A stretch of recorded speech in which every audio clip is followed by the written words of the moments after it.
नमस्कार बंधुरा आज आमी हाथे बेला गमेर आटार रुटी आपनादेर साथे शेयर करब। आमरा गमेर आटार रुटी बानाते किन्तु सबाई पारी, किन्तु अनेक समय शोना जाय रुटी फोले ना बा रुटिटा शक्त हये जाय।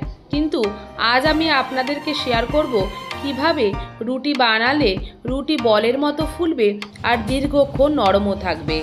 आमी सोमा और सोमार हेसेले आबारो सबाइके स्वागत।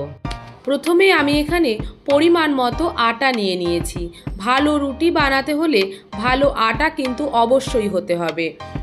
आटाटा माखार जन्य आमी एखाने बेश किछुटा जल गरम करते दिएछि। जलटा किन्तु कुसुम गरमो करब ना बा खूब बेशी गरम करब ना, एई रकम बुदबुद एलेई किन्तु ग्यासटा बंध करे दिते हबे।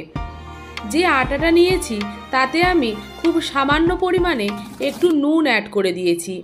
नुनटाके दिए आटाटाके सामान्य मेखे निচ্ছি।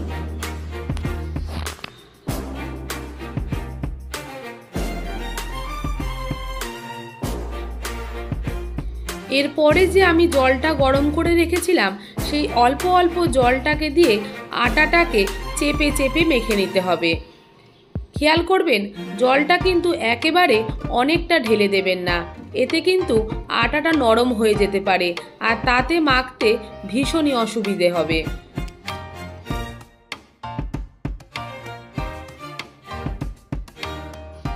তাই অল্প অল্প করে জল দিয়ে আটাটাকে খুব ভালোভাবে মেখে নিতে হবে।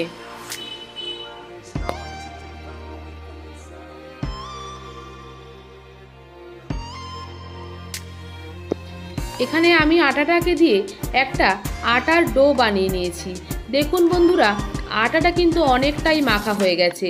আবার হাতে অল্প অল্প করে জল নিয়ে আটাটাকে চেপে চেপে মাখতে হবে।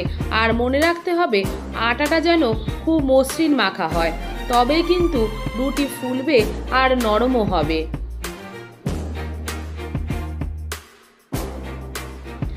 আটাটা কিন্তু মসৃণভাবে মাখা হয়ে গেছে। এরপরে আমি একটা ঢাকনা দিয়ে আটাটাকে 30 মিনিট মতো ঢেকে রেখে দিচ্ছি। 30 মিনিট পরে ঢাকাটা খুলে নিচ্ছি। আটাটাকে আবারও 1 মিনিট মতো মেখে নিচ্ছি। আটাটা কিন্তু খুব মসৃণভাবে মাখতে হবে, খুব শক্ত করে মাখলে বা নরম করে মাখলে কিন্তু চলবে না, এতে কিন্তু আটাটা বেলতে ভীষণই অসুবিধে হবে। এরপরে আমি আটাটা দিয়ে লেচি কেটে নিচ্ছি।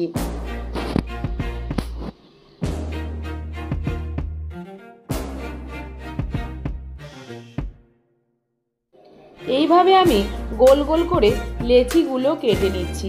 আর যে অবশিষ্ট আটাটুকু রইল সেটাকে সব লেচিগুলোতে সমানভাবে ভাগ করে দিলাম।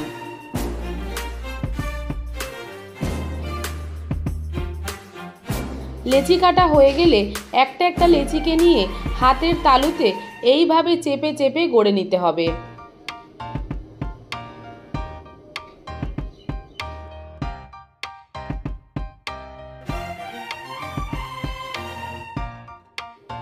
এখানে আমি আটাটা দিয়ে 11টা মতো লেচি বানিয়ে নিয়েছি। এরপরে আমি রুটিগুলোকে বেলে নিচ্ছি।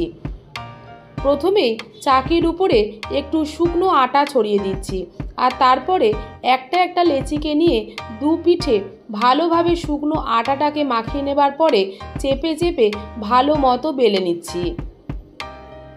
রুটি বেলার সময় যদি রুটিটা ঘোরে তাহলে কিন্তু চারিদিক সমানভাবে বেলা হয় আর তাতে কিন্তু রুটি ভীষণই ভালোভাবে ফোলে। খেয়াল রাখতে হবে রুটিটা যেন খুব মোটা করে বেলা না হয়, তাতে কিন্তু রুটিটা নরম থাকবে না। আমি একসাথে অনেকগুলো রুটি কিন্তু বেলে নেব না, আমি একবারে দুটো করে রুটি বেলে নিচ্ছি। আর অবশ্যই বাকি লেচিগুলোকে ঢাকনা দিয়ে ঢেকে রাখতে হবে। আমি একবারে দুটো লেচি করে বেলে আপনাদের দেখালাম। দেখুন বন্ধুরা, রুটিটা বেলার সময় কতটা পাতলা করে বেলে নিয়েছি। গ্যাসে চাটু বসিয়ে ভালো মতো গরম হয়ে গেলে গ্যাসের ফ্লেমটাকে লোতে করে একটা একটা বেলা রুটি আমি তাওয়ার মধ্যে দিয়ে দিচ্ছি। 10 থেকে 12 সেকেন্ডের মধ্যেই দেখবেন বুদবুদ উঠতে শুরু করেছে। তখন কিন্তু অপর পিঠটাকে উল্টে দিতে হবে। আর আরও একটা রুটি আমি ওপরে দিয়ে দিচ্ছি। 10-15 সেকেন্ড পরেই যখন আরও একটা পিঠ হয়ে যাবে তখন রুটিগুলোকে উল্টে পাল্টে দিতে হবে। এক একবারে আমি এই রকম 2টো করে রুটি করে থাকি। অনেকগুলো রুটি করলে কিন্তু রুটি ভালো হয় না। আপনারা চাইলে খুব জোর আর একটা রুটি মানে 3টে রুটি একবারে করতে পারেন। এইভাবে উল্টে পাল্টে দেখুন যখন হালকা উপরে দানা দানা লালচে লালচে ভাব চলে আসবে তখনই কিন্তু রুটিটা অনেকটাই সেঁকা হয়ে যাবে। দেখুন এই রকম লালচে লালচে ভাব কিন্তু চলে এসেছে।